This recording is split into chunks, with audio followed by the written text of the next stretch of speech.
Hi everyone, today let's talk about Nike. Then we'll take a look at seasonality, the charts, as well as my results for the day and my thoughts going into tomorrow's session.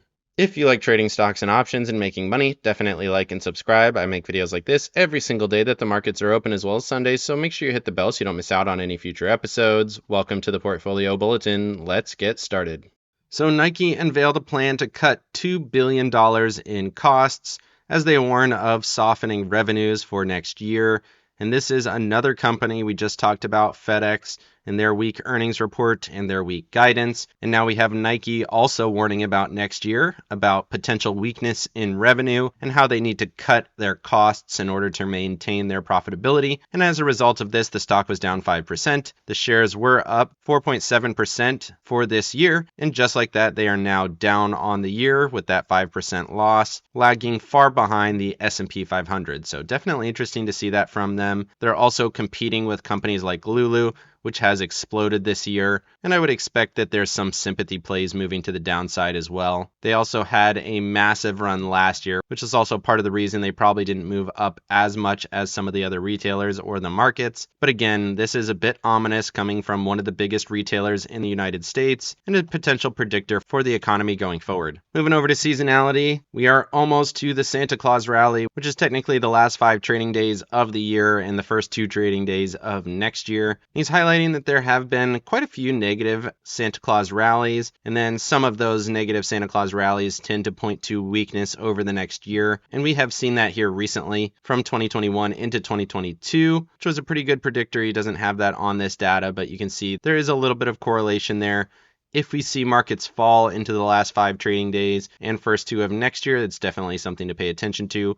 On average, markets are up 1.3% during that period, so it is still typically a bullish period of time. You do have to factor that in. And let's look at that on the charts here. You can see those last couple trading days, typically pretty decent rally. You can see that 1 to 1.5% during that period, and then it kind of tempers into the end of the year and first couple days. So pretty solid run from the 21st up to that 26, 27 area, and that is the time period that we're in right now. Moving over to the economic calendar, GDP numbers did come in lower than expected. We talked about that potentially being the case yesterday, but really didn't move markets very much. Markets rallied into the news, then rallied a little bit on the news and then went sideways throughout the session. Kind of odd movement on that data. Philly Fed was also quite negative. And then looking at Fed balance sheet, rolled off about $16 billion. Not a huge roll off for this year. And then initial jobless claims were actually better than the forecast. And then looking at tomorrow, we got building permits at 8:30. PCE data, that's going to be interesting, obviously important. Inflation still does matter, even though it does continue to go lower. Core durable goods will also be interesting. All of that data comes out at 8:30, big data at 8:30, and then later in the day you do have new home sales at 10 o'clock. Fairly interesting. Michigan numbers also at 10 o'clock, fairly interesting. And that'll wrap it up for this week. Moving over to Max Pain, looks like we're going to get a very close finish to that Max Pain number, 471. Markets are sitting right there. 476 continues to be a massive call wall. Total options up a little bit more, over 1.7 million. Put call ratio continues to remain at that same level, right around 2.3. So 476 to the upside, 465 to the downside. Pretty wide range, but we're going to get a kind of normal finish here, in my opinion, between that 470 and 473. Seems like markets have neutralized, at least here in the short term. Moving over to the charts, starting off with the S&Ps, you can see we did fall massively yesterday, rallied a little bit after hours, gapped up pre-market. On that data, we rallied up, like I said, did fall pretty heavily through the session, and then rallied into the close, rallying a little bit more after hours. We'll see how that data plays out for tomorrow's session.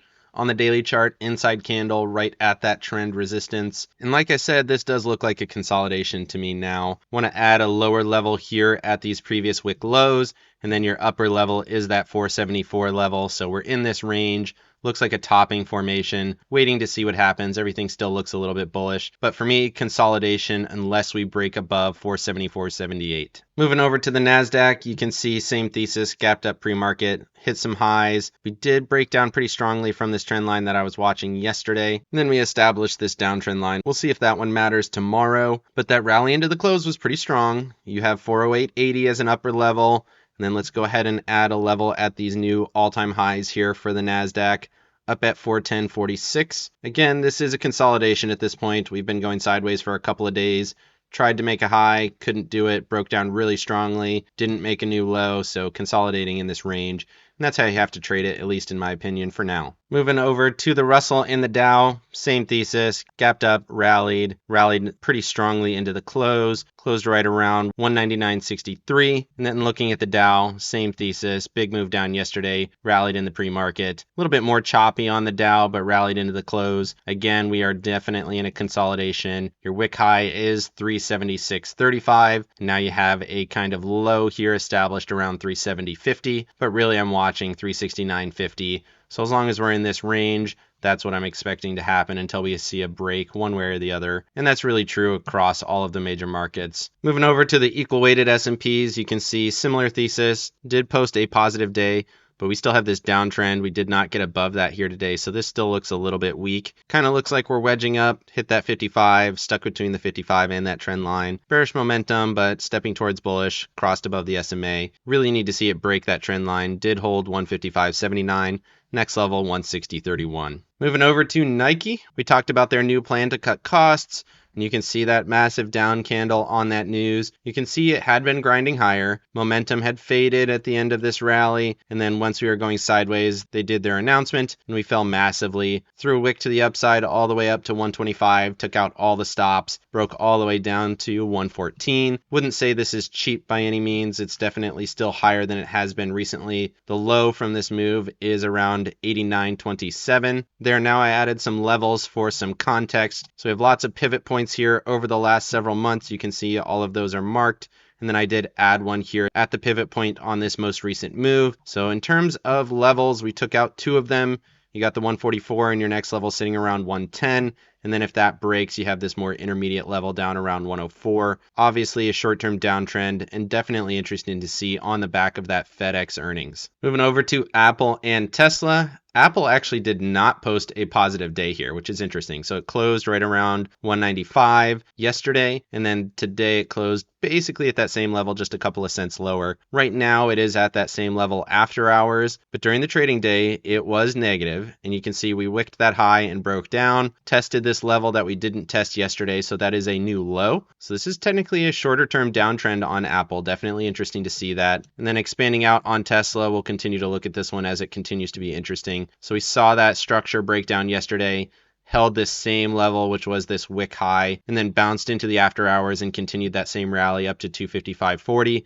So that's your range here now. Let's go ahead and extend that out. Looks like that level is going to be a little bit more interesting. So we're between this range. We'll see what happens. If we break out, then we have a level to the upside. If resistance holds, then you're looking for that same level around 246.50. Moving over to staples and discretionaries. Staples did test that 200. Talked about it yesterday. Touched that level, rallied up from there. So we're in a consolidation as well. Did add a short-term resistance right around 70. And then your upper resistance is 72.50 on that wick high going back to Thursday. And then similarly here on discretionaries, short-term level added around 178.35, and then a resistance at this previous wick high right in that 181 to 182 area. And until either of those break, this is the area that I'm trading. Moving over to energy. We've talked about this one for a few days in a row. I still think this is a decent opportunity. It's in a consolidation. We've had 5 days in a row of basically the same price action. Similarly on energy, same 5 days in a row of flat price action with bullish momentum. RSI looks bullish, and both of these do seem like they're set to go higher in my opinion. Energy and oil and gas still look like an opportunity over the next couple of weeks. Moving over to the 20 and 50-day averages, you can see we did get a small spike up off of that trend line, but still well below these previous highs on the 20-day average. 50-day average, similar thesis here. You can see didn't engulf the previous candle, still in this trading range between 83.83 and 92.25. And then looking at that weekly chart, still looking at that same thesis. Couple of weeks in this area already, which is longer than we typically spend. We were here for 2 candles going back to November of 22. We were here for about 5 candles going back to April of 21. And that's really the longest I've seen, where we closed above it on the 29 March. And then you have 1, 2, 3, 4, and then the next candle did close below, and that was the trigger for that move lower. So if you argue that this is those 2 candles up this week, next week, then you get 2 candles down in the same zone before we get that bigger sell-off, which means we could hold in this range for about another half a month or so, or 2 weeks. And you can see that here in terms of momentum. As soon as we got that first candle down on momentum over here, that was one of the triggers that started that sell-off. And we are getting that here. We obviously need that candle to close tomorrow as a step down, and then you would expect that next couple of steps down as these follow through. Like I talked about in yesterday's video, once you get a step down, you don't see it typically reverse conditions when you're already at extremes on this metric. Moving over to the dollar, we had a big sell-off here. So this was pretty surprising to me, honestly. Once this trend line broke that we talked about yesterday, it was off to the races to the downside. And that broke on the 5 o'clock candle. So very, very early in the morning, that level broke. And throughout the session, it fell really strongly. Closed on the lows for the day. Everything looks pretty weak, and this is why you have to watch those shorter term trend lines. Everything was short term bullish, was establishing higher lows and continuing up, could not get above the 144, and then that structure broke, and sure enough, it went much, much lower. Moving over to bonds, TLT did gap higher in doji, so you have kind of a double top forming here now. You need to see this break above this previous high if it's going to do it. Momentum did tick back towards bullish. Obviously, clear divergence between this previous high and current price action. We're at very similar prices on a closing basis, and RSI is much weaker, so divergence forming there, definitely interesting. Similarly, on TLT, you can see we did have a new high on Wednesday's close with a lower RSI read versus that close on Friday from almost a week ago. So clear divergence on bonds, which could lead to higher yields over the next week. Still waiting to see that follow through to the downside if it's going to do it. Moving over to volatility, we saw volatility close at the exact same level as yesterday. It did wick to these upper levels, which is pretty interesting. We didn't see a new low by any means. We rallied in the pre-market, rallied up throughout the session, except for that slight pullback in the mid-session, did not make a new low or anything, but we saw the VIX go higher during that period, which was interesting, which to me says that the rally today was just a shorter term pullback to the upside, and we're waiting for more downside to come. Obviously, balancing that with seasonality is a little bit tough right now, but the VIX is definitely telling us something. There is some volatility in markets, which does typically lead to more downside. Moving over to my accounts, I did okay considering that I was a little bit bearish going into the session. I was able to mitigate that pretty well. I made some of that money back, and then I added my core position back here.